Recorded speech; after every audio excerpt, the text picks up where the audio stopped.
On revient sur ce plateau pour poursuivre le débat dans cette émission. On le disait à l'entame du Before GG, après avoir annoncé dans son discours de Nouvel An, le président de la transition décide la dissolution des conseils communaux sur l'ensemble du territoire national. Le décret publié ce mercredi précise que la gestion des affaires courantes sera assurée par les secrétaires généraux des communes jusqu'à l'installation des délégations spéciales. Aucun membre d'une délégation spéciale ne peut faire acte de candidature aux prochaines élections communales. Nous aurons des réactions tout à l'heure croisées d'acteurs politiques.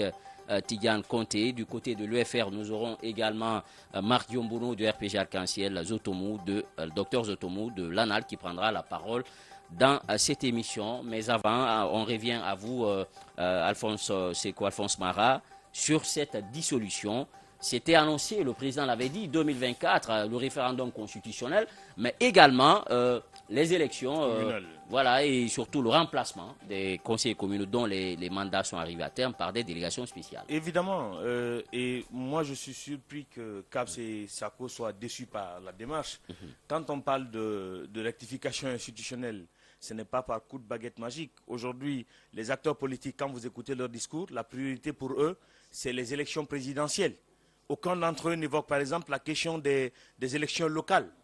Aujourd'hui, il y a une chose qu'il faut souligner, c'est que ces délégations spéciales qui vont être mises en place, c'était utile, il était temps de les mettre en place. Pourquoi? Nos exécutifs communaux ont atteint leur mandat. Et comme je vous le dis, par acte de dignité, le seul qui a décidé sur l'ensemble du territoire national de rendre le tablier à l'expiration du mandat, c'était Badra Koné. Vous avez vu comment ça a été suivi? Personne, aucun des élus sur l'ensemble du territoire national n'a décidé de céder à l'expiration de leur mandat. On a même connu des élus qui sont devenus finalement des promoteurs du CNRD. En fait, du coudéisme, qui sont devenus des nouveaux élus du président. Non, pas même, il ne faut même pas porter atteinte à la dignité des délits, parce que c'est quand même une pratique noble dans nos communautés. Mais là, c'est le comble de la démagogie qui s'opérait pour applaudir. Ou en tout cas, il n'était pas seul. Donc, le coudéisme dans notre pays, encore une fois. Donc, en fait, ces exécutifs communaux avaient déjà atteint leurs limites. Est-ce qu'on avait les moyens, entre-temps, d'organiser des élections au niveau local pour permettre de remplacer ces exécutifs communaux par des élus? Non, les moyens n'étaient pas là. Et la priorité, comme on le dit, les acteurs politiques, nos acteurs politiques, ne crient encore qu'à l'organisation des élections. Tout le monde veut l'organisation des élections présidentielles pour que le CNRD parte. Mais cette chaîne-là, cette même grossière erreur qu'on a commise en 2010, celle d'appeler à l'urgence de l'élection présidentielle, en oubliant que les élections locales, les élections législatives étaient déterminantes pour décider de qui allait nous gouverner, les acteurs l'ont omis. Aujourd'hui encore, observez les discours, vous verrez, ce n'est pas leur priorité. L'urgence pour tout le monde, c'est aller aux élections présidentielles. Maintenant, du côté de l'État, que faut-il faire aujourd'hui après la dissolution des exécutifs communaux? Première réaction, on vous dit dans la précision, il y a une précision qui intervient de ne pas tous ceux qui seront membres de ces délégations spéciales ne se présenteront pas aux élections. Voilà un atout majeur. Mais ce n'est pas, tu ne peux pas prendre ça comme étant un atout. C'est un atout. Et arrête de dire, Alphonse, que la priorité serait d'aller vers les présidentielles. Oui, aujourd'hui, la priorité n'est pas d'aller vers les élections. Attention, tous les acteurs politiques appellent à l'organisation des élections présidentielles. Le CNRD est venu trouver une situation. Ce qu'on attendait du CNRD, c'est justement d'organiser des élections communales permettant justement aux citoyens de pouvoir élire ces maires qui doivent être là. C'est ce que nous attendions d'eux. Maintenant, venir demander leur remplacement aujourd'hui, c'est ce qu'ils ont promis. Attention. Maintenant, venir demander le programme était simple. À mon humble avis, Alphonse est en train de noyer le poisson. Je ne noie pas le poisson. Il faut oser avoir le courage de dire la vérité. Il peut y avoir des erreurs. Maintenant, qu'on aille vers comment rectifier ça. Parce qu'on est dans une rectification institutionnelle. On ne peut pas défendre cela. Aujourd'hui, ce qui doit beaucoup plus faire mal, c'est quand je vois les voisins d'à côté nous donner une belle leçon de démocratie et quand on voit nos autorités nous promettre des choses et qu'ils ne puissent pas le faire. En fait, on a tout simplement envie de dire à Caps. On a tout simplement compris. C'est comme cet enfant, déshérité, qui regarde dans la cour du voisin. Ce n'est pas une priorité. Pour plaindre sa vie. Ce n'est simplement pas une priorité pour le CNRD. Sinon, dès l'entame de cette transition-là, il se serait organisé pour que nous puissions arriver à cela. Parce que tout le monde le mandat a expiré quand le mandat allait expirer quand le CNRD le mandat a expiré quand le CNRD prenait le pouvoir. Le mandat a expiré quand ne savait-il pas que le mandat allait expirer? Le mandat a expiré quand ne savait-il pas ce qui arrivait? La gestion, l'administration, c'est encore une fois, c'est l'anticipation. Il faut planifier, il faut l'anticipation. J'ai envie de dire ce matin. Dans la réactivité, c'est bien fait. On a vu le président Alpha Condé ici. Quand une situation se pose, il sait que la situation doit arriver. Il laisse couler les choses pour profiter de la situation. Et ce que moi je suis en train de voir là, je pense bien entendu que c'est une fuite en avant. On savait que la situation venait, on saisit la situation, donc c'est une opportunité pour eux. Même quand on vous dit, le président à l'entame de cette année, dans son adresse à la nation, il l'a dit, il dit cette année, il a parlé des élections, du référendum, mais également du remplacement de ces conseillers-là. Donc on sait déjà que c'est quelque chose qui arrivait. Encore une fois, si on ne peut pas anticiper... J'ai rapidement envie de dire quelque chose à Caps. Vas-y. En fait, Caps, quand il parle surtout des cas de voisins, c'est comme cet enfant de foyer pauvre qui mire sa vie sur ce qui se passe dans la cour de son voisin, qui en a les moyens. Le Sénégal aujourd'hui, on ne peut pas le citer en exemple. Attention, c'est une institution là-bas, les élections. En fait, les élections au Sénégal, c'est devenu une coutume. Chez nous, ce n'est pas une coutume. Mais c'est un bel exemple. C'est un super bel exemple. Mais chez nous, on ne l'a pas intégré dans notre tradition. Commencez par les partis politiques. Non, je finis. Non, attention, le CNRD ne peut pas le faire tout seul. Non, attention. Bientôt 3 ans. Je finis, Sako. Il va finir. Laissez-le finir. Sur les délégations spéciales. Oui. C'est une première qu'on fasse un coup d'État et qu'on garde les délégations spéciales. Et qu'on garde les exécutifs communaux. Les coups d'État remplacent l'Assemblée, le gouvernement et même ils vont jusqu'à remplacer les exécutifs communaux par des délégations spéciales. Ça a été même assez long que le CNRD ne le fasse pas après la prise du pouvoir. Je parle de l'expiration. Je finis. Je parle de l'expiration des mandats. Ces exécutifs communaux sur l'ensemble du territoire national étaient dirigés par des représentants des partis politiques. Attention, si ces partis politiques n'ont pas pu avoir la dignité de demander à leur cadre de démissionner à la fin de leur mandat, vous avez envie qu'on trouve quoi sur le CNRD? Ce n'est pas le CNRD qui dirigeait les communes. Quand Badra est parti, où était le maire de Matam? Où était le maire de Kaloum? Où était le maire de Labé? Où était le maire de Zérékoré? Ce n'est pas des gens élus. Ils ont été élus à l'expiration de leur mandat. Aucun d'entre eux n'a voulu bouger. Parce que ces gens-là ont entretenu des privilèges qu'ils n'avaient pas envie de perdre. Aujourd'hui, il est temps de les faire perdre ce privilège-là. Le CNRD n'a pas pu organiser les élections, d'accord. Mais ce n'est pas une surprise pour vous. Ils vous l'ont dit. Ils ont dit qu'ils doivent organiser les élections. Ils ont établi, comment j'appelle ça, une suite d'activités. Élections locales, élections législatives, élections présidentielles. Ils vous ont dit qu'ils ont besoin de tel nombre de moyens. Aujourd'hui, ils peinent à mobiliser. D'accord. Ça, c'est une réalité. Ils sont incapables de mobiliser. Il va finir, voilà. Ils sont incapables de mobiliser. D'accord, ça, c'est une réalité. Alphonse, mais dire que de là, laisse-moi prendre le mur. Laisse-moi prendre le mur. Ce ne serait pas une première. On rendra hommage à Antoine pour une fois. Laissez-le. J'ai envie de vous dire, aujourd'hui, ils n'ont pas les moyens de le faire. Ils ont dit qu'ils n'ont pas les moyens parce qu'ils n'arrivent pas à mobiliser. Mais que les acteurs se mobilisent. De leur côté, quand vous écoutez les discours, on aura des acteurs politiques tout à l'heure.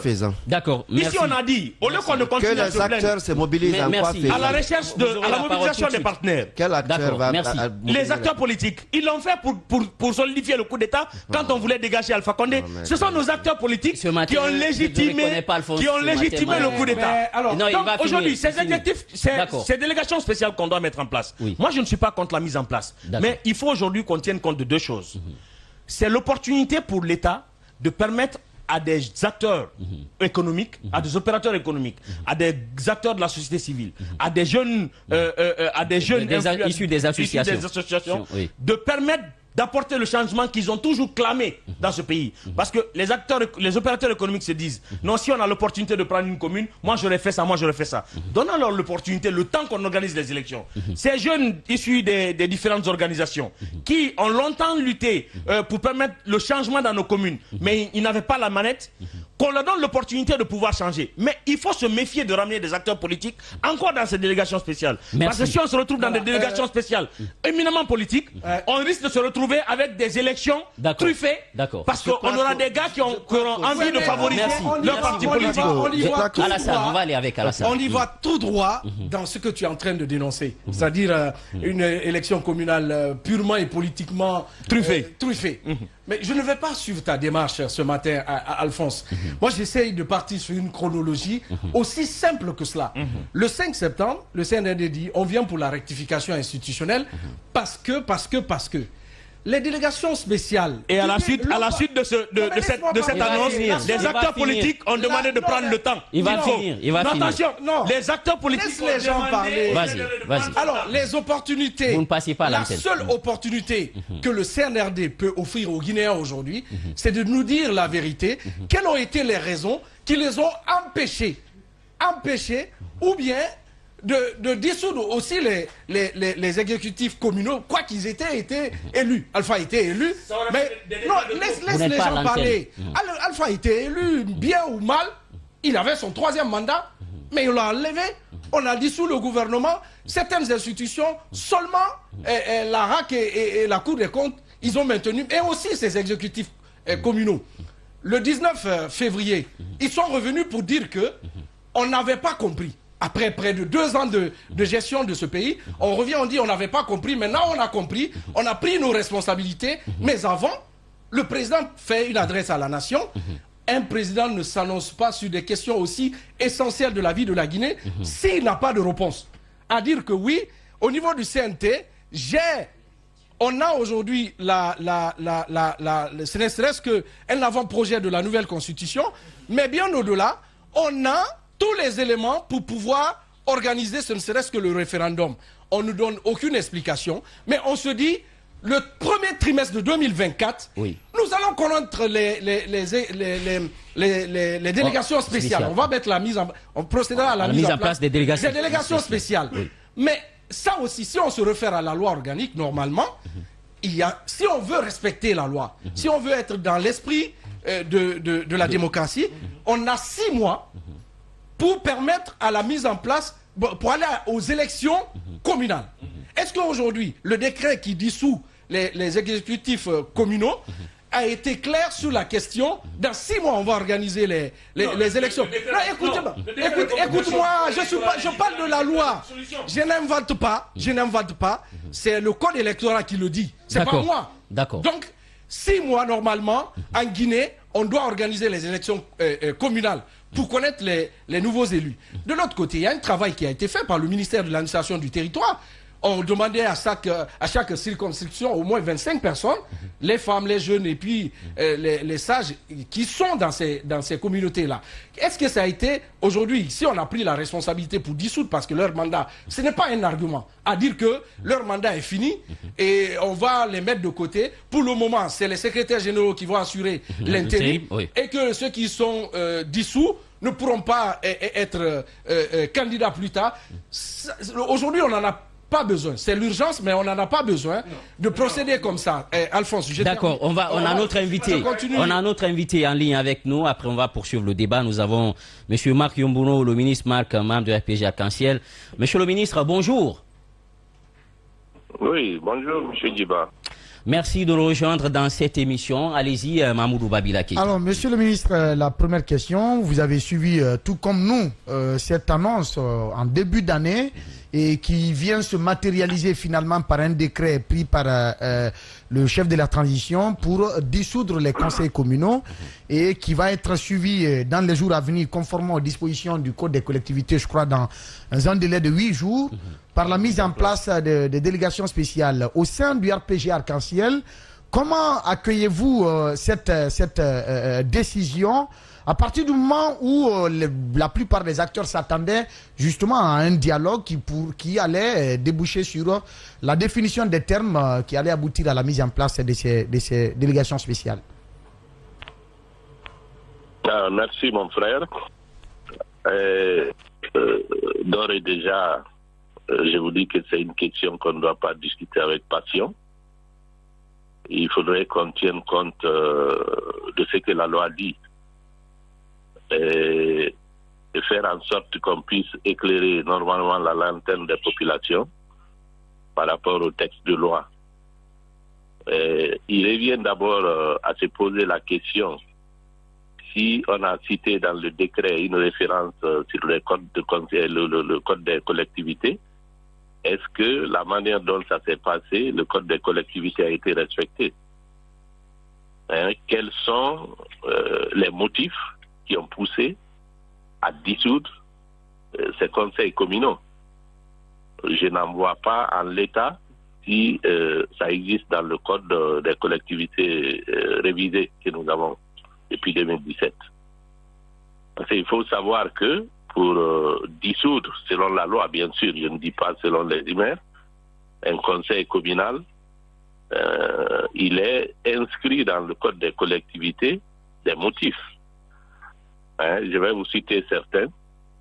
Il faudrait que pour des fautes graves ou bien pour des délits, que un tiers des membres du conseil soit concerné et adviendra alors des décisions de dissolution. Il y a aussi des cas de démission de tous les membres. S'il arrive que tous les membres démissionnent, on peut partir à une délégation spéciale. Il arrive aussi que si le conseil a été suspendu 3 fois de suite, c'est-à-dire par des fautes, c'est-à-dire 3 fois quand vous êtes suspendu, 3 mois après, c'est réhabilité. Mais s'il se fait que 3 fois de suite, un conseil est suspendu, il va sans dire que la loi prévoit qu'il y ait dissolution en la matière. Mais est-ce que toutes ces dispositions ont été respectées selon le code des collectivités? C'est la question qu'on se pose. Et c'est pourquoi le RPG Arc-en-Ciel, dès l'annonce par l'ancien ministre Mory Condé, on avait fait une déclaration pour rejeter cette proposition qui n'est pas conforme à la loi. Et ce qu'il y a lieu de dire aujourd'hui, un conseil normal ne doit être dissous que le remplacement. J'ai écouté mon frère Mara qui parlait que les mandats sont expirés, mais c'est la faute de qui? Qui a attendu jusqu'à ce que les mandats soient expirés après qu'il n'y ait pas d'élection? C'est pas la faute des conseils. Donc c'est à l'État d'organiser des élections pour que l'ancien conseil cède la place au conseil élu. C'est ce que la loi prévoit. Donc pour le moment, c'est ce que j'ai à vous dire. Monsieur le ministre, vous faites bien d'évoquer le cas de l'expiration des mandats. Le candidat indépendant Badra avait ouvert la voie à la démission du conseil communal du Matam à l'arrivée de l'expiration de son mandat. Du côté du RPG Arc-en-Ciel, quelle a été la consigne que vous avez donnée à vos nombreux élus dans les différentes communes du pays quant à l'expiration de leur mandat? Est-ce que le RPG a recommandé d'attendre que l'État organise les élections ou le RPG a recommandé, en tant que parti très démocratique, de démissionner à l'expiration du mandat? Merci. Je vais vous dire que le RPG Arc-en-Ciel est un grand parti. C'est un parti républicain qui ne fonctionne pas sur les humains ou bien les positions personnelles. Nous fonctionnons sur la base de la loi. Ce que le frère Badara a fait, c'est personnellement une bonne chose pour lui. Mais est-ce que c'est une jurisprudence pour changer le code des collectivités? Je vous pose la question. D'accord. Oui, alors, monsieur le ministre, l'autre question, aujourd'hui, c'est déjà acté, c'est fait. Maintenant, aujourd'hui, la crainte de certains acteurs politiques, c'est de se dire on risquerait de se servir de ces délégations spéciales au cas où on ira aux élections, parce qu'on sait qu'en Afrique, les services déconcentrés et décentralisés ont toujours joué un rôle en faveur du pouvoir en place. Est-ce qu'il n'y a pas de crainte pour se dire, si toutefois la transition a un candidat, qu'il puisse quand même s'impliquer davantage pour ce candidat au niveau des bureaux de vote? Mais pas du tout. Ça ne nous ébranle pas. Ce n'est qu'un grain de sel, un grain de sable plutôt à la plage. Ces conseils communaux pour le RPG Arc-en-Ciel. Nos militants, nos sympathisants ne sont pas que constitués des conseillers communaux ou bien de ces délégations et de ces instances. Mais nous tenons au respect de la loi. Je vais vous dire, regardez comment dirais-je, le chronogramme dynamique de la CEDEAO et du gouvernement guinéen. La 7e activité, qu'est-ce qui était proposé? C'est l'organisation des élections locales. Et ces élections devaient être organisées avant que l'on dissolve les conseils. C'est ce que la loi prévoit. Pourquoi on n'a pas tenu à l'organisation de ces élections locales avant la dissolution? C'est-à-dire, cessons de discuter des questions fondamentales du fonctionnement et du bien-être de la population sur la base de la passion. Amenons tout le monde, si on dit de rectifier, la rectification, c'est pas sur les humains. La rectification, qu'est-ce qui était bon qu'on maintient et qu'est-ce qui est mauvais qu'on enlève. Mais sur la base de la loi, pas sur la base des humains ou bien des pensées personnelles. Sinon, nous allons tout droit vers l'anarchie. Et ce n'est pas une république, ça. D'accord, allez-y, Caps. Voilà. Alors, monsieur le ministre, on dit souvent que quand le vin il est tiré, finalement, il faut le boire. On a assisté donc à la dissolution de ces conseillers communaux-là. Et aujourd'hui, en l'état pour aller pour arranger les choses, parce que déjà il y a eu beaucoup de violations. On peut dire que la volonté politique n'y est pas forcément pour organiser de véritables élections. Maintenant, pareille situation en tant que membre du bureau politique, quelle solution préconisez-vous face à cette nouvelle alternative pour une sortie de crise? Non, si je comprends bien, il y a un peu de bruit là, je n'ai pas. Mais au fait que, quelle alternative? Et quelle alternative? Il n'est jamais trop tard. Mais est-ce que ce qu'on a causé, on a des dispositions réglementaires pour pallier au mauvais fonctionnement des communes? Je vais vous dire, les compétences, par exemple, d'une délégation spéciale par rapport aux compétences d'un conseil élu, est-ce que quand on a mis, par exemple, dans la deuxième priorité du CNRD, l'économique, est-ce qu'avec les délégations spéciales, on peut atteindre l'objectif économique? Non, parce qu'ils ont un fonctionnement limité. Ils ne font que l'administration courante. Ils ne peuvent pas élaborer de budget, ils ne peuvent pas lever de fonds, il y a beaucoup de choses. Depuis le 21 septembre, le 5 septembre 2021, les comptes de ces collectivités sont gelés. Est-ce que vous avez vu après qu'avec les dispositions que le professeur Alpha Condé a laissées pour l'ANAFIC, le FODEL et autres, que des infrastructures ou bien des allocations ont été faites?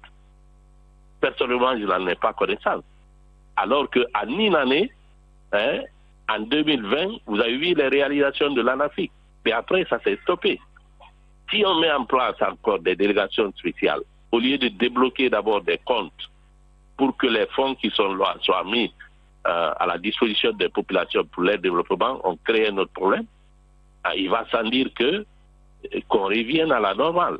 Je crois qu'aujourd'hui, c'est d'interpeller les intellectuels, ceux qui connaissent la loi. Quand je parle d'intellectuels, je ne suis pas en train de dire qu'il n'y a pas d'élite dans l'armée. Bien sûr, il y a l'élite militaire, il y a l'élite civile.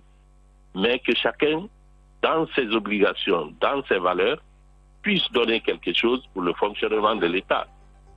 Vous allez me prendre un Marc Yomboudon, je ne peux même pas démonter une arme, ce n'est pas ma compétence, je ne l'ai pas appris, rien d'autre.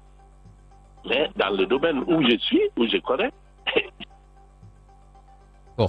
Voilà, monsieur le ministre Marc Yomboudon, membre du bureau politique national de RPG Arc-en-Ciel. Allez-y là pour la dernière question. Monsieur le ministre, avant de partir, est-ce que vous optez, vu que les délégations spéciales sont devenues maintenant la dernière option, est-ce que vous optez pour une délégation spéciale politique ou une délégation spéciale avec des acteurs de la société civile et des opérateurs économiques?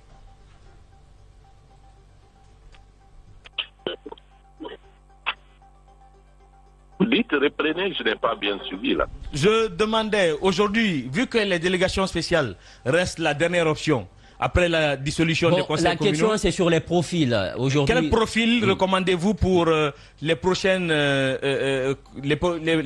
exécutifs communaux? Les délégations spéciales plutôt, délégations spéciales.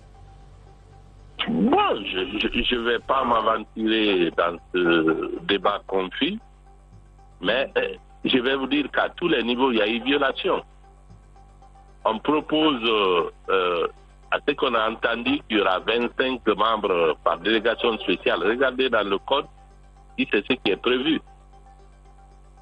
Voyez aussi que c'est de l'existant. Il y a des délégations spéciales déjà qui ont fait plus d'une année, depuis l'arrivée du CNRD. Est-ce qu'une délégation spéciale doit faire plus d'une année? Bon, tout ça, c'est pourquoi je me dis que nous sommes même partis regarder la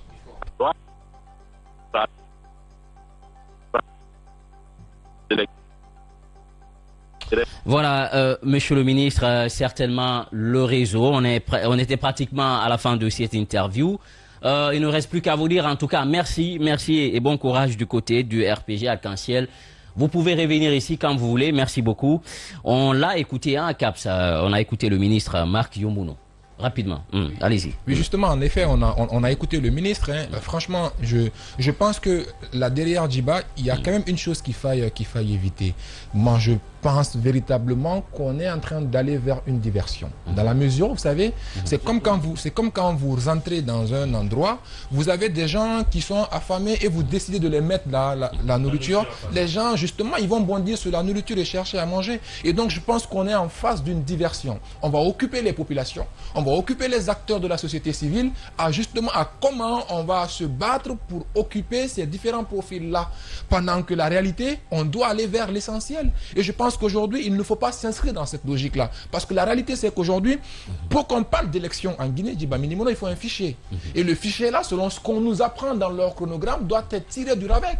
Mais honnêtement, même ce référendum dont on est en train de parler, moi, j'en doute. Parce que jusque là où on est là... Qu'on puisse le conduire. Justement, en 2024. Au courant de cette année 2024-là, je pense qu'on n'est pas en train d'aller vers la bonne dynamique. Encore une fois, il est important de s'asseoir et d'entendre les uns et les autres et d'aller vers une décision consensuelle de cette gestion de la transition-là pour que les uns et les autres se donnent la main pour une sortie de crise. Parce qu'en fin de compte, c'est la démocratie guinéenne qui gagne, c'est le peuple de Guinée qui gagne et c'est le respect des engagements. Et finalement, l'histoire retiendra qu'au-delà des difficultés au début de cette transition, que le CNRD a réussi à s'en sortir parce qu'encore une fois, la perfection n'est pas humaine. Mais si on ne va pas vers cela, encore une fois... Il faut une volonté, il faut une volonté politique. Et c'est ce qu'on n'est pas en train de voir aujourd'hui. Oui. Et finalement, ça sera simplement dommage de déposer un président et de venir continuer à faire ce qu'on les mêmes pratiques. Nous partons de Chariban Silla, de Malampi. Merci beaucoup, Caps. On va marquer une pause de temps d'aller avec nos obligations commerciales. On se retrouve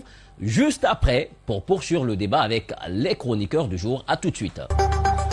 Merci de nous rejoindre dans la deuxième partie de votre émission Le Before GG avec l'équipe au grand complet. Et oui, après avoir annoncé dans son discours de Nouvel An, le président de la transition, le général Mamadi Doumbouya, décide la dissolution des conseils communaux sur l'ensemble du territoire national.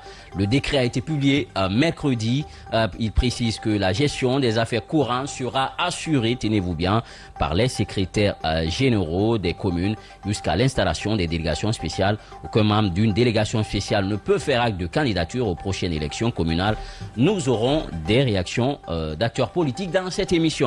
Eh bien, dans le cadre de notre série d'enquêtes sur la passation des marchés publics passés sous la transition entre 2022 et 2023, le Before GG lève le lièvre sur un second lot de contrats passés entre janvier et surtout septembre 2023 au ministère de la Justice et des Droits de l'Homme. Ces marchés au nombre de 22 font un montant de plus de 13 milliards de francs guinéens. Au regard des dispositions du Code des marchés publics et d'autres instruments réglementaires, plusieurs de ces marchés ont été passés en violation des règles de procédure. Ce soulèvement de soupçons de corruption, dossier d'enquête à suivre dans un court instant dans le Before DGG avec toute l'équipe du jour. L'autre actualité, Chambre nationale d'agriculture des acteurs du monde rural parle de la désorientation des missions de l'institution. Depuis l'élection des acteurs du monde rural il y a 6 mois, aucun acte ne semble avoir été posé dans les régions et préfectures. Il porte du doigt les nouveaux statuts élaborés par le ministre sortant de l'Agriculture qui aurait envoyé par arrêté 40 personnes en lieu et place des élus. Réaction dans cette émission de la Chambre également de d'autres personnes mises en cause dans cette situation. On revient à vous, Mamoudou Babila Keita. On a écouté le ministre Marc Yombouno qui donnait son avis par rapport à la mise en place des délégations spéciales. Effectivement, Guiba Milimono, c'est un sujet qui doit interpeller tout le monde. Parce qu'on est à quelques mois, normalement, je dis encore normalement, de la fin de la transition. Il nous avait été promis justement que le processus électoral allait commencer par la mise en place justement des conseils communaux, donc par les élections locales. Et cela n'a pas été fait. Et aujourd'hui, à quelques mois donc de la fin de la transition, on vient nous installer des délégations spéciales. Cela sous-entend quelque part que la fin de la transition n'est visiblement pas pour demain. Ça c'est clair. Sinon, le code des collectivités, si nous nous inscrivons, n'est-ce pas, en conformité de ce code des collectivités, l'article 80 qui stipule que lorsque le conseil d'une collectivité locale a fait l'objet de 3 suspensions pour faute grave, une dissolution peut être prononcée à son encontre par décret du président de la République sur proposition du ministre en charge de la décentralisation. La même disposition nous dit aussi le conseil d'une collectivité locale dont le tiers au moins des membres auront été reconnus coupables de crimes ou délits peut être dissous.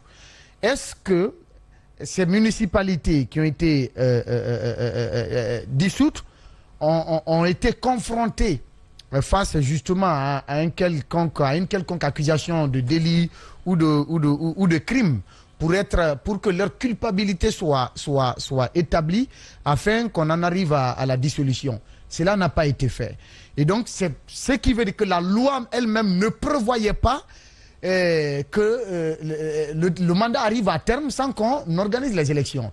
Si le CNRD avait la volonté vraiment de respecter ses propres engagements, c'était de tout faire pour éviter que le mandat de ces conseils communaux arrive à expiration sans qu'ils ne mettent en place des voies et moyens menant justement à la mise en place en bonne comment dire, à la mise en place conformément aux dispositions du code des collectivités, des conseils communaux à la suite justement des élections locales. Cela n'a pas été fait. Et les conditions déterminées n'ont pas été, les conditions définies par la loi n'ont pas été respectées. Et plus loin, qu'est-ce que la loi dit par exemple en son article 100? Le conseil communal ne peut être dissous qu'en vertu de l'article 80 que je viens de rappeler. Oui. On dit ne peut être dissous qu'en vertu de l'article 80. D'accord. On va vous revenir tout à l'heure. Nous avons Dr Edouard Zoutoumou qui est en ligne avec nous. Monsieur le Président, bonjour. Bonjour. Merci de nous rejoindre dans cette émission. Allez-y, Daouda Mohamed Kamara, pour la première question. Alors, docteur, on sait que ce n'est pas une grande surprise parce que c'était déjà annoncé la dissolution de ces conseils communaux. Mais dites-nous, quelle lecture vous faites du décret du président de la transition qui dissout ces conseils communaux bien que leur mandat étant déjà déchu et annoncé la mise en place des délégations en spécial? Bien, merci pour la question. Personnellement, je trouve inapproprié en fait ce décret parce que quand justement on prône pouvoir consolider les bases d'une démocratie, au même moment où on est en train de détruire justement les bases de cette même démocratie, c'est comme si c'était un monde où on ne savait pas où on partait. Dans tous les cas, c'était déjà annoncé effectivement que les délégations spéciales allaient être installées. Mais ça, c'est à la suite, comme nous l'avions dit dès le départ. On a déjà militarisé complètement l'administration en Guinée. Rappelez-vous, des sous-préfets au gouverneur, c'est tous des militaires. Et maintenant, c'était les gouverneurs qui devaient choisir les gens, justement, pour être dans les conseils communaux. Ça, ce sont les prolongements, justement, de l'administration en préparation de ce qu'ils cassent et qu'ils ne le disent pas. La vérité, c'est qu'on ne peut pas prétendre supporter la démocratie au même moment où on est en train de détruire ses bases. Parce que, comme on appelle, l'élimination ou la dissolution des conseils communaux, pour moi, c'est une façon arbitraire, justement, de pouvoir imposer quelque chose. Si ce sont des gens et qui avaient commis comment on appelle, des infractions. Et il fallait que ces infractions soient constatées en justice pour justifier effectivement leur bévue afin qu'ils soient remplacés pas par des nominations, mais par une autre élection. On ne peut pas remplacer des gens qui ont été élus, donc qui sont des représentants du peuple, qui ont été investis de la confiance du peuple, qui ont cette légitimité, par des gens qu'on nomme, à moins qu'on veuille justement se faire une sorte de rempart, avoir des gens derrière qui vont vous supporter dans vos entreprises. C'est comme ça ma lecture. Le décret, il est inapproprié pour moi, il est inopportun, et en fait, va provoquer justement créer beaucoup plus de confusion. C'est ça. Alors, docteur, si vous me permettez, qu'est-ce que vous répondez de ces observateurs qui pensent, par exemple, que l'ancien garde des Sceaux, ministre de la Justice, avait demandé une poursuite contre ces différents conseillers, des injonctions aux fins de poursuite contre ces différents conseillers communaux, et certains parmi eux avaient été entendus. Est-ce qu'on ne pourrait pas comprendre cette démarche-là qui pourrait expliquer justement la dissolution qui peut être sous-tendu par des formes de corruption, entre autres? Mais écoutez, même si l'ancien garde des Sceaux avait intenté un certain nombre de procès contre la plupart des conseillers ou certains conseillers communaux, parce qu'il ne faut pas que généraliste, il n'aurait pas bien fallu prouver ça en justice. Intenter n'est pas effectivement, disons, provoquer la chose, ce n'est pas effectivement venir à bout, parce que c'est une démarche légale. Et dans ces conditions, nous pensons que c'est inapproprié, comme je l'ai dit, de remplacer des gens élus par des gens qu'on nomme. Ce n'est plus une démocratie, c'est une dictature. C'est ça ma lecture. Alors, l'autre question que nous on a envie de comprendre ce matin, puisque la mise en place de ces délégations spéciales, c'est aussi, est-ce que pour vous c'est une manière de mettre main sur l'administration en tant que telle, puisque à date c'est l'administration du territoire et de la décentralisation qui est investie de tous les pouvoirs pour organiser les prochaines élections en République de Guinée. Non, ça c'est d'après le décret.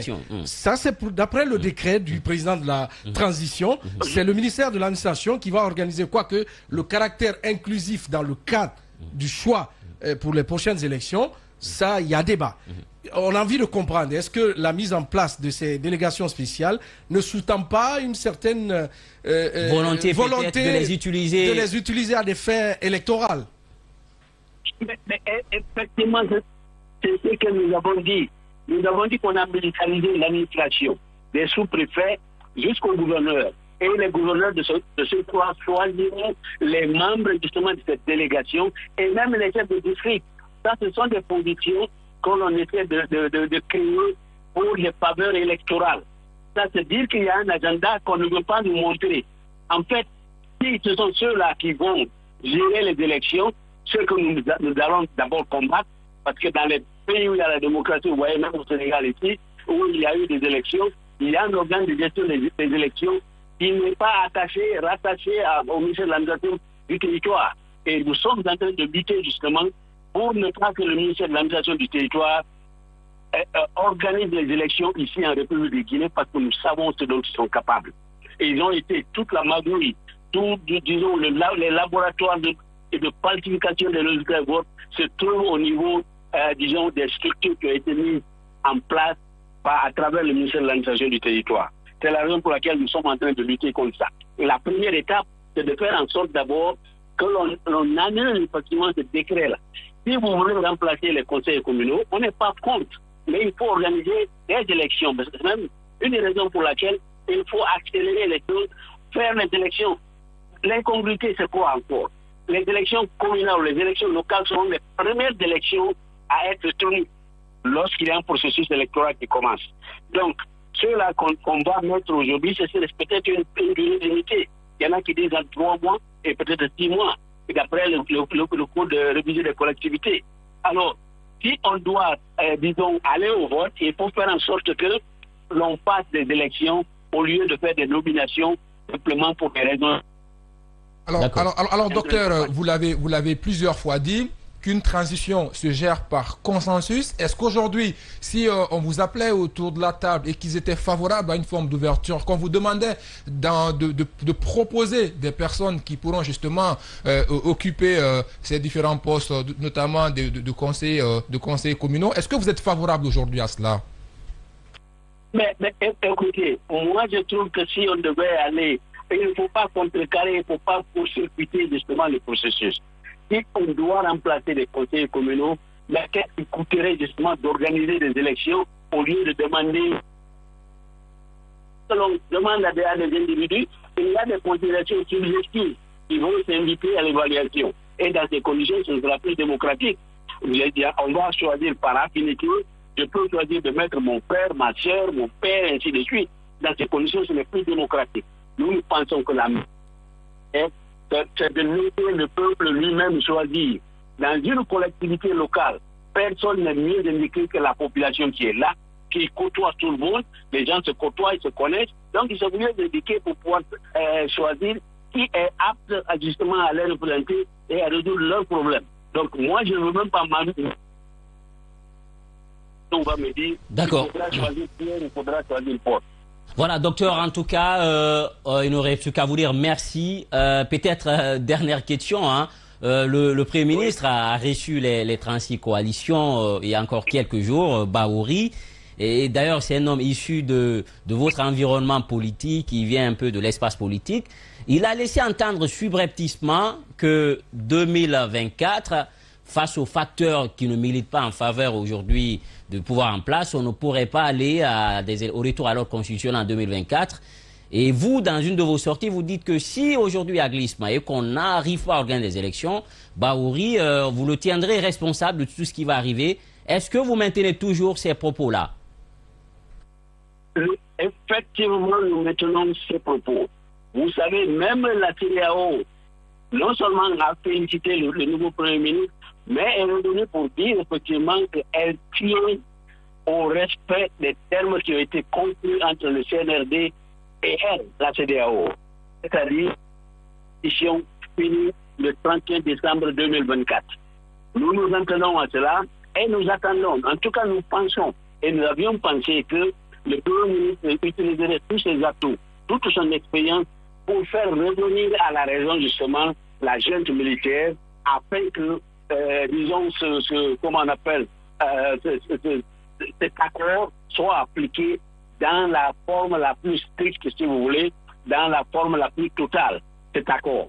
Alors, si cela n'était pas fait, ça veut dire que le Premier ministre lui-même, il n'était pas venu pour pouvoir faire changer les choses, il est venu simplement pour entériner ce qu'on lui dit. Et là, il faut qu'on dise tout de suite qu'il y a beaucoup de soupçons, disons que le Premier ministre, en fait, n'a pas la main libre, n'a pas les mains libres, n'a pas les coups de poing. C'est un exécutant. D'accord. Et l'exécutant, c'est ce qu'on lui demande de faire. Voilà. D'accord. Merci beaucoup, docteur Edouard Zotomo. Merci d'avoir accepté notre invitation.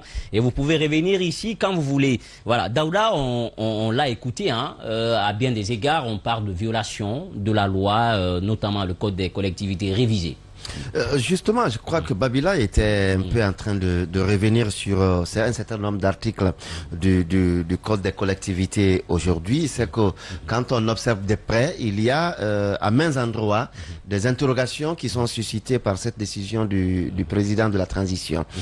C'est vrai aujourd'hui que le mandat de ces exécutifs communaux était arrivé à terme, mais est-ce que cela suffisait pour aller à la mise en place directe de la délégation spéciale?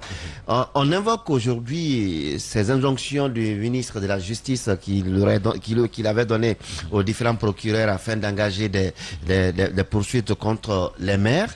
Mais on a vu également à ces niveaux ces guéguerres qui ont éclaté entre lui et le Premier ministre qui concernaient les DAF et les directeurs des EPA, mais qui s'est étendu sur les différents maires. Et tout de suite, on a vu de la précipitation des procureurs de la République qui ont engagé tout de suite les auditions de ces différents maires à l'intérieur du pays. Mais on va à la mise en place de ces délégations spéciales.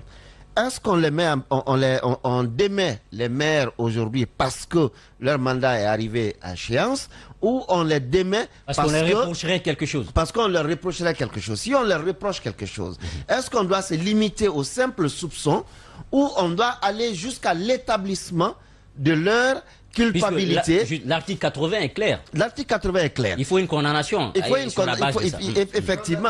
L'article 100 qui le dit que le conseil ne peut être... Allez-y, Babila.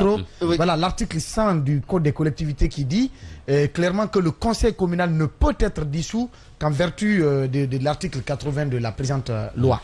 Et donc, en article 101, qui dit qu'en cas de dissolution du conseil d'une collectivité locale ou de démission de tous les membres en exercice, ou en cas d'annulation devenue définitive de l'élection de tous les membres, ou lorsque des élections communales ou communautaires ne peuvent être tenues par suite de troubles graves empêchant le fonctionnement, une délégation spéciale remplit les fonctions du conseil. Je crois qu'il y a des raisons qui doivent amener à la dissolution. Et même pour renforcer cela, le même code, en fait, la loi est tellement claire, l'article 79 du Code des collectivités dit que le ministre en charge des collectivités locales peut, par décision motivée, suspendre de ses fonctions un conseiller communal ou régional, un membre de l'exécutif ou un délégué du conseil d'une collectivité locale qui a été inculpé par la justice de crimes ou de délits pour une durée qui ne peut excéder 3 mois. Et donc, on prend l'exemple, par exemple, sur celui de Matam. Celui de Matam qui avait été justement suspendu alors qu'il n'a jamais été confronté à un procès. Donc la charrue avant les bœufs. Ce qui veut dire, même les municipalités ou les conseils communaux qui avaient été remplacés avant cette dissolution, c'était en violation flagrante de la loi. Violation flagrante des dispositions de la loi. Et l'autre question, c'est quoi? C'est par rapport à la composition de ces délégations spéciales. On parle de 25 membres aujourd'hui, alors que la loi, le même code des collectivités qui régit le fonctionnement de ces conseils communaux, nous indique clairement comment ces délégations spéciales doivent être composées. L'article 101, je vais rappeler ces dispositions. Non, l'article 103. Voilà. 103. Le nombre des membres qui composent la délégation spéciale est fixé à 7 dans les communes où la population ne dépasse pas 40 000 habitants. Ce nombre peut être, on dit même peut être porté à 11 dans les communes d'une population supérieure. Terminé. Aucune autre alternative n'est définie par la loi. Si on va jusqu'à mettre 25 éléments, 25 personnes par collectivité, par délégation spéciale Guiba Milimono, comment ça va fonctionner? Et de quelles ressources, justement, est-ce qu'il y a eu des enquêtes préalables pour définir un peu exactement. La démographie? N'oubliez pas, la décision qui a précédé, le CNRD avait annoncé la désignation des chefs de quartier et des chefs de district par les gouverneurs et les préfets. C'est ce qui a précédé. Et comment a-t-on procédé justement à la désignation de ces membres-là qui vont appartenir à ces délégations spéciales? Guiba Milimono, les listes ont été composées par endroits en catimini. Ce n'est qu'à 72 heures, pour d'autres 48 heures, il y en a même à 24 heures de la fin, n'est-ce pas, du délai butoir, qu'on a officialisé à ceux-là qui voudraient, n'est-ce pas, faire partie de ces délégations spéciales, alors que les listes, même dans certaines localités, étaient déjà transmises au niveau central, pendant qu'on est en train de demander au niveau déconcentré des candidatures, le dépôt des candidatures. Voyez-vous? Donc aujourd'hui, franchement, on se pose la question, qu'est-ce que le CNRD veut exactement?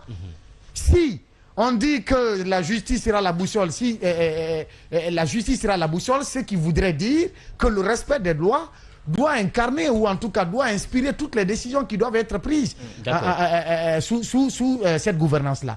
Malheureusement, on connaît les dispositions de la loi qui sont claires et limpides, mais on fait fi à cela, Guiba Milimono. Je me demande, qu'est-ce qu'on veut finalement? Oui, Alphonse, oui.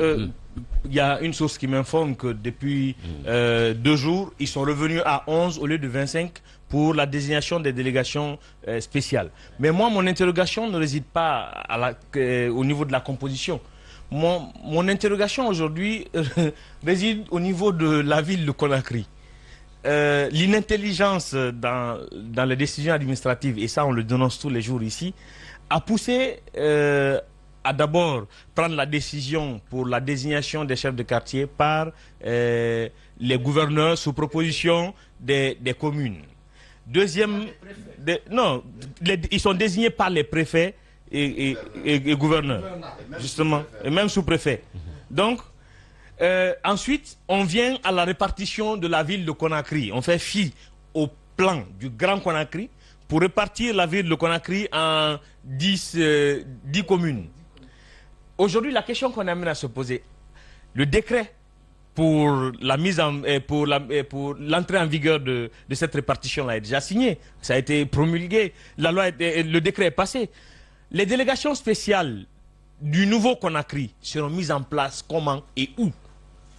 Consisteront à faire quoi? Pour quel délai? Mais moi, j'avais dit qu'il y avait des moyens pour non seulement les bâtisses et autres. En fait, j'ai envie de dire, ils ont les moyens pour les bâtisses, d'accord. Mais ils n'inventeront pas les bâtisses. Il faut se poser la question, est-ce que les délégations spéciales dont on parle concernent la nouvelle nomenclature communale? Non. Non, si la nouvelle nomenclature est passée, ils sont obligés. Ceux qui sont partis. Voilà, ils vont remplacer ceux qui sont partis. Attention, pas que ceux qui sont partis. Pour les nouvelles communes, il n'y a pas encore de départ. Il n'y en a pas eu. Justement, les nouvelles communes n'auraient pas été prises en compte si le décret n'était pas passé. Mais le décret est passé. Donc aujourd'hui, ils sont obligés de respecter les 10 communes de Conakry. Quelles sont les infrastructures qui vont abriter ces communes-là en dehors des locations dans les différents quartiers? Et la loi dit également que les pouvoirs des délégations spéciales sont limités aux actes de pure administration. Des affaires courantes. Affaires courantes. On va en parler. Affaires courantes dans une commune qui n'a pas d'engagement financier. D'accord, on a un autre invité en ligne avec nous. Voilà, on a un autre invité en ligne avec nous. Monsieur Tidiane Conté, membre du bureau politique national UFR. Bonjour et merci de nous rejoindre. Merci. Allez-y, allez-y. Alors, Monsieur Tidiane Conté, on est sur le débat un peu sur cette décision du président de la République. On finit avec les conseils communaux élus dont les mandats étaient arrivés à échéance. On va à la mise en place des délégations spéciales à l'UFR. Comment vous réagissez à cette actualité et s'il vous était demandé, par exemple, de maintenir ou d'aller avec ces nouvelles délégations spéciales, quelle aurait été la position de l'UFR? Merci. Je voudrais d'abord vous remercier de l'opportunité que vous me donnez pour m'exprimer sur le sujet. Je vois déjà que vous avez une très bonne connaissance de la loi de la République en ce qui concerne le code des collectivités locales. Vous avez une bonne pédagogie et vous l'expliquez très bien. Heureusement. Mais malheureusement, comme vous pouvez le constater dans notre pays aujourd'hui, la presse est bâillonnée. Vous qui devrez être le sentinelle, faire en sorte que les citoyens, parce que ce qui se passe dans notre pays, ce n'est pas seulement le problème des partis politiques, c'est toute la République qui est en danger. Donc vous qui devriez expliquer tout ce qui se passe dans notre pays, en ce qui concerne la démocratie, le respect des lois de la République, pour éduquer la population, pour faire en sorte que les uns et les autres comprennent ce qui se passe, vous remarquez que vous êtes empêchés de travailler. Mais nous vous encourageons à continuer votre travail. La Guinée nous appartient tous. Chacun doit jouer son rôle pour que demain on puisse dire la Guinée c'est comme le Sénégal, la Guinée c'est comme la Côte d'Ivoire, la Guinée c'est comme les pays qui avancent. Donc sur ce, je voulais avoir une pensée particulière pour votre collègue qui est convoqué dans les jours à venir pour aller à la HAC et pour s'expliquer sur des choses dont on connaît la finalité. Donc, continuez votre travail. En revenant sur votre question, ce qui se passe dans notre pays, c'est tout simplement la diversion pour faire en sorte que la transition puisse être prolongée à des lendemains indéfinis. Donc, nous sommes opposés à cette façon de faire. Les différents intervenants sont largement revenus sur la question, sur le code des collectivités locales.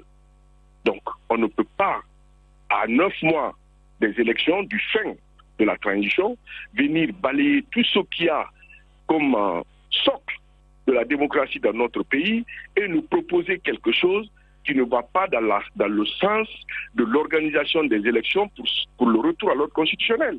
Donc tout ça, c'est de la diversion, c'est de la plaisanterie, ça n'augure rien en ce qui concerne la sérénité, faire en sorte que les acteurs qui concourent pour la sortie de cette transition aient confiance aux autorités de la transition. Donc, nous sommes complètement opposés à tout ce qui se passe. Monsieur Conté, vous le disiez tantôt, 9 mois à la fin de la transition. Est-ce qu'à dire que vous y croyez encore, qu'effectivement, malgré tout ce que le Premier ministre Baouri a dit, vous croyez encore qu'il est bien possible, ou d'ailleurs tout est réuni pour nous permettre d'aller à la fin de cette transition dans les 9 mois à venir? Allô? Allez-y, vous êtes à l'antenne. Allez-y. Vous êtes à l'antenne. Allô, Monsieur Tidiane, est-ce que vous êtes avec nous, Conté? Malheureusement, je ne vous entends plus. Oui, vous nous recevez? Est-ce que vous nous entendez? Allô? Allô, oui. Est-ce que vous nous recevez maintenant? Allô? Je crois que... Allô? Voilà, on l'a certainement perdu. Allez-y, Daouda, allez-y. Oui, c'était bien parce que là, je trouve qu'il croit encore en à ce délai qui est de 9 mois déjà devant nous pour aller à la fin de la transition à la fin de l'année 2024. Et le Premier ministre a été clair là-dessus. Maintenant, revenant parce que il parlait de socle de la démocratie où aujourd'hui on se débarrasse de toutes ces mairies entre autres pour aller vers une délégation spéciale. Et la délégation spéciale, vous savez, selon le code des collectivités, c'est qu'ils sont installés pour 3 mois, renouvelables une seule fois. Renouvelables une seule fois, et on sait qu'ils n'ont pas aussi autorisation d'engager des dépenses. Et ces engagements financiers, ils ne leur reviennent pas. Sur l'année civile. Sur l'année civile. Alors, cela ne peut intervenir que 6 mois, après 6 mois de gestion. Est-ce qu'on va sur la base de 6 mois de gestion des délégations spéciales ou on va sur la base de 3 mois? Et les 3 mois dont on parle, lorsqu'on ne sait pas d'abord, ils vont être installés quel jour et à compter de cette date, voilà, oui, on sait. Selon la loi. Selon la loi, ils vont être installés dans 8 jours et quand ils seront installés, et nous savons la pluviométrie en Guinée, nous serons déjà en avril, mai, juin, les pluies commencent. Est-ce que c'est sous la pluie qu'on va engager la procédure électorale pour le renouvellement des conseils communaux? Ça, c'est une question qui se pose. Alors, si on va à 6 mois... On ne peut même pas parler d'élection. Il n'y a pas de fichier encore. Non. Il faut parler d'organes de partons sur la base. Partons sur la base d'abord de ce qui est dit par la loi. Oui. Et après, nous allons nous intéresser aux manigances, je vais dire. Pas aux réalités. Je n'appelle pas ça réalité. Les manœuvres. Parce que les manœuvres qui nous chatouillent. C'est qu'on prépare pour atteindre un objectif. Ça, on n'appellera pas cela réalité. D'accord. Nous avons l'invité qui est revenu, Daouda, si vous permettez. Alors, allez-y. Oui, mais... Monsieur Conté, la question était bien de savoir, on l'a perdu encore. On va poursuivre le débat. Le brouillage qui nous embrouille toujours. Oui, allez-y. Alors, donc, aller à 3 mois aujourd'hui, on sera dans le mois de juin. Je l'ai développé ici la dernière fois. Et si on ne réussit pas, en mois de juin, à aller aux élections, on ira juillet, août, septembre. Nous serons encore dans la pluie. Ça veut dire que les 6 premiers mois-là, il ne faut pas compter. Et nous irons dans la violation du code des collectivités. De violation en violation. Parce que les 6 premiers mois dont on parle, nous ouvrira la porte sur le mois de septembre. Et le mois de septembre, vous ne pouvez pas dire que sous la pluie, vous allez convoquer le corps électoral. Le corps électoral dont on parle, qui n'existe pas pour l'instant. Qui n'existe pas pour l'instant chez nous. On a vu différemment, par exemple, chez nous, au Sénégal, par exemple, durant tout différemment chez nous. Il faut m'écouter, sors de ton téléphone. Alors, je disais, au Sénégal, si chez nous, par exemple, on dit non, la liste n'a pas été affichée, on n'a pas vu nos noms, et la liste électorale, ainsi de suite, chez les autres, ce qu'on nous apprend, c'est que vous avez vos 18 ans, vous avez votre carte nationale d'identité, et du coup, à l'Ando, vous avez votre carte d'électeur. Et on ne dira pas, on va aller au recensement. Le recensement se fait au fur et à mesure. Je crois que cela nous a été proposé. Même les permis de conduire. Voilà, au Mali, jusqu'au permis de conduire, vous pouvez voter avec. Cela nous a été vendu ici par le professeur Alpha Condé, mais on n'a pas compris qu'est-ce qui n'a pas marché pour qu'on aille à cela. Sinon, aujourd'hui, on aurait derrière nous cette question de fichier électoral, entre autres, parce qu'on aurait les majeurs au fur et à mesure que les gens se procuraient les cartes nationales d'identité. Ce n'est pas le cas aujourd'hui. Et le RAVEC, il y a certes ce qu'on nous dit, que les activités ont commencé, mais les activités en réalité sont à quel niveau? Il n'y a pas de communication aujourd'hui, qui nous disent ou qui nous garantissent que effectivement nous irons aux élections avec un fichier, et le fichier qui nous permettra de... Bon, je crois qu'on est en train de tourner sur cette question. On est en train de tourner sur cette question. Le Premier ministre a fini de nous dire déjà, bavarder, que ce n'est pas possible. Ce n'est pas possible. Et ça ne sera pas possible. Ils n'ont pas demandé la permission du peuple avant de le. En fait, ils n'ont pas demandé la permission du peuple pour prendre le pouvoir, Babila. Oui, mais le peuple veille aussi. Quand ils ont pris le pouvoir, le peuple veille aussi au respect des engagements tenus. Parce qu'on l'a dit, l'harmonie entre le dire et le faire, que c'est ce qui incarne justement, c'est pas moi qui l'ai dit, ce discours a été tenu par le chef de la transition. D'accord, allez-y. J'ai envie de dire que si Babila connaissait l'autoroute Bouaké, il aurait compris que le dire et le faire ressemble un peu à ça. J'ai rapidement envie de signaler une chose. Quand je parlais des communes tout à l'heure, Daouda parle du RAVEC, qui est déterminant pour l'organisation des élections. Aujourd'hui, il y a une volonté, il y a une absence de volonté dans cette question du RAVEC. La Guinée n'a pas de fichier national. Le RAVEC, ce serait un projet dans un autre projet existant. L'ONI, l'Office national de l'identité en Guinée, existe, mais peine à obtenir son décret. On a créé un autre office également au niveau du MATD. Je ne me rappelle pas exactement du nom maintenant. Là. Donc, il y a deux offices qui sont en ballottage aujourd'hui pour avoir... Sur la question de l'identification. Aujourd'hui, le processus est simple. En fait, avec un peu d'intelligence, on pourrait surseoir à cette question définitivement. Organisation des élections par un organe, organisation des élections par le MATD. On aurait un fichier propre et incontestable qui existerait pas que pour des besoins d'élection, mais qui existerait pour des besoins d'identification des citoyens. Parce que vous l'avez signalé tout à l'heure, au Mali, ils sont allés jusqu'à accepter le permis de conduire. Le permis de conduire, c'est un permis biométrique en République de Guinée. La carte d'identité nationale est une carte d'identité nationale biométrique. Le passeport est biométrique. Toutes ces pièces d'identité-là auraient dû se retrouver dans un fichier unique au sein de l'ONI.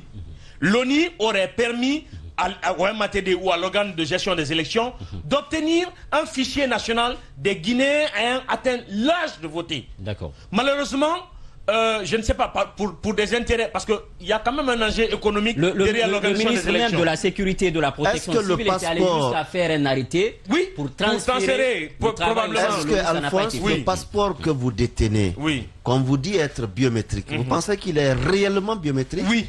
Parce qu'il comporte, non, si, il comporte mes empreintes. Quand vous le perdez aujourd'hui,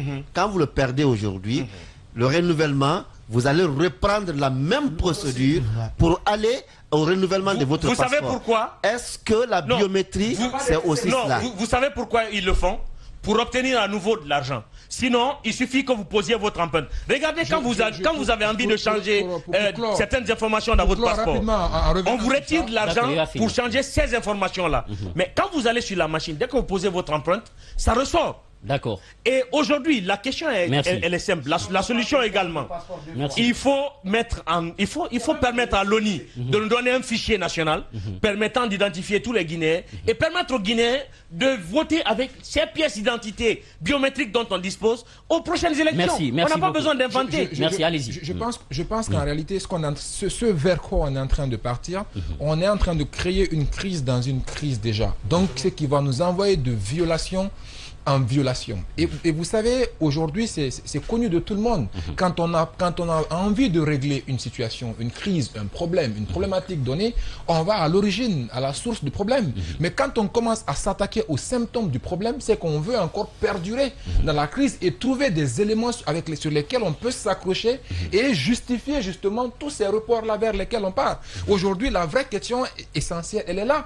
Comment on fait rapidement pour doter la République de Guinée d'un fichier électoral qui va permettre au retour rapide à l'ordre constitutionnel. Jusqu'à là où nous sommes, il y a un flou total autour de cette question-là. On a un fichier, certes qui ne fait pas l'unanimité, mais on a un fichier aujourd'hui. Et c'est ce fichier que les acteurs politiques ont demandé. Qui a besoin de révision. Sinon, on a un fichier. Maintenant, ça c'est vous qui le voyez. Aujourd'hui, le CNRD, selon le chronogramme qu'on nous a ici activités, donc on nous a dit qu'il faut aller vers, on va faire le RAVEC, et du RAVEC sera tiré le fichier électoral. Et aujourd'hui, il n'y a rien autour de ça. Et encore une fois, c'est pourquoi ce que le Premier ministre Bahouri peut faire aujourd'hui, c'est encore une fois avoir cette capacité-là à influencer le CNRD à accepter qu'on ait un dialogue franc, un dialogue sincère qui va interpeller tous les différents partis afin que nous puissions trouver des véritables questions et accepter, si c'est possible justement, de trouver une manière possible d'aller vers un fichier qui va finalement nous permettre d'aller vers les élections. Sinon, encore une fois, on a dissous ces conseillers communaux-là, on va revenir encore, trouver soit encore les dissoudre ou garder certains, créer d'autres manœuvres encore une fois, on ne peut pas résoudre un problème en créant un autre problème. Allons vers la solution, et la solution, elle est connue.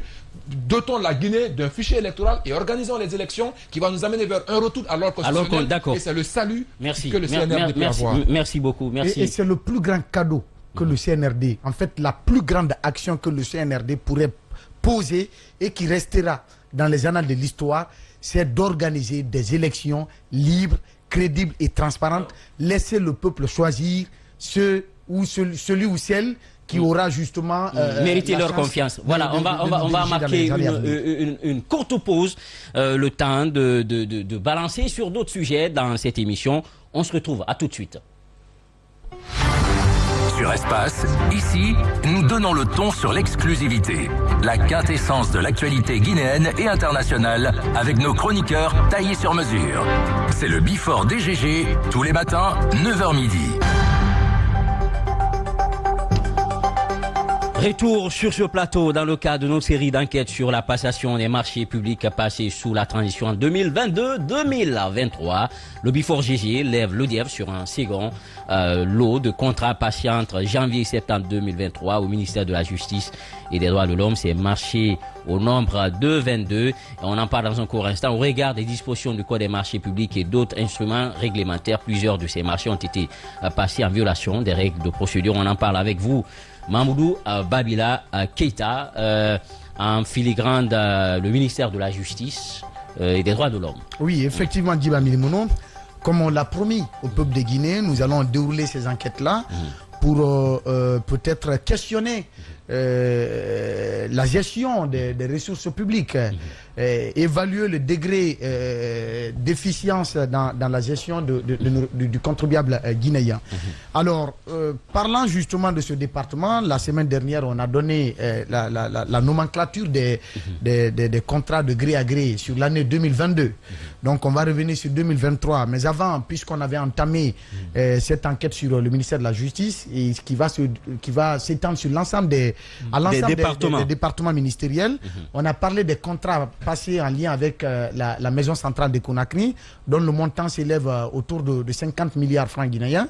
Et cette fois-ci, on parle de 22 marchés dont le montant fait 13 milliards 100 170 millions et quelques. Je vais trouver le chiffre exact après pour que les gens... 13 milliards 179 millions voilà, 781 435 francs. Exactement. Donc c'est là le montant. 13 milliards 179 millions 781 435 francs. Donc c'est l'enveloppe globale des 22 marchés qui ont été passés entre janvier 2023 et septembre 2023. Alors, ces 22 marchés, Guy Bamilimono, puisque on parle, beaucoup de gens se posent la question, c'est quoi un marché public? On dit la répétition, elle est pédagogique. On va leur donner la définition de ce que c'est qu'un marché public et les autres dispositions qui suivent. On dit, au sens de la loi, on entend par marché public tout contrat écrit, conclu à titre onéreux, passé conformément aux dispositions de la loi L 020 du 11 octobre 2012, fixant les règles régissant la passation, le contrôle et la régularisation des marchés publics et délégation des services publics par lequel un entrepreneur, un fournisseur ou un prestataire de services s'engage envers l'une des personnalités morales mentionnées à l'article 3 de la loi subventionnée, soit à réaliser des travaux, soit à fournir des biens ou des services moyennant un prix. Donc ça, c'est la définition des marchés publics. Alors, la même loi, en son article 11, définit les types de procédures pour la passation des marchés publics. Et donc, parlant des passations des marchés publics, on dit les dispositions de cette loi indiquent que les marchés publics et délégations des services publics sont attribués après une mise en concurrence des candidats potentiels. L'appel d'offres est la règle. L'appel d'offres ouvert est la règle. Oui. D'accord ? Le recours à tout autre mode de passation doit s'exercer dans les conditions définies par la loi et être autorisé par le ministre de l'économie et des finances, destinataire de la requête, après justification par l'autorité contractante. Qui est l'autorité contractante? Ça, il faut qu'on pose la question après l'autorité contractante de son choix et avis de la structure en charge du contrôle des marchés publics. Alors, Guy Bamilimono, quand on pose la question par rapport à l'autorité contractante, parce que beaucoup de gens se demandent à propos, c'est cette personnalité morale qui est investie, n'est-ce pas, des pouvoirs publics au nom d'une entité et qui engage les marchés, en fait, qui est l'ordonnateur des dépenses du département en question, du service en question, de l'organisme public en question. Ça, c'est de façon ramassée, sinon la définition détaillée, on pouvait revenir là-dessus comme tel que indiqué dans la loi, dans le code des marchés publics. Alors, Guy Bamilimono, puisqu'on parle de la procédure c'est l'appel d'offres ouvert.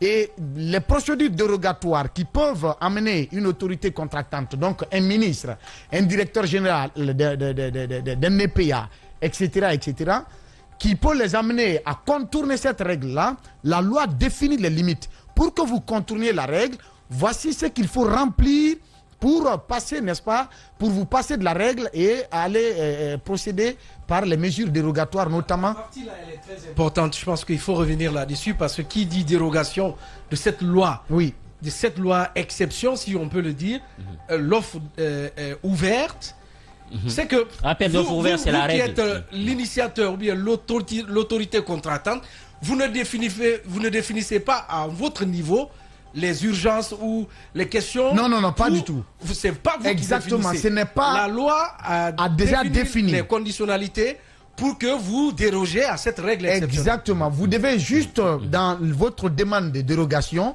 vous devez motiver les raisons qui vous amènent à passer par ces procédures dérogatoires conformément aux dispositions de la loi. Et c'est là que l'entité va se pencher dessus. La direction du contrôle des marchés publics va évaluer, c'est en conformité avec les dispositions de la loi et va notifier au ministre que oui, c'est le cas. Le ministre va avaliser maintenant par l'approbation. On va marquer une pause, Babila, le temps d'aller avec la publicité. On va revenir et s'intéresser au département. Aujourd'hui, on s'intéresse au ministère de la Justice et des droits de l'homme sur les marchés qui ont été passés entre janvier 2023 et septembre 2023.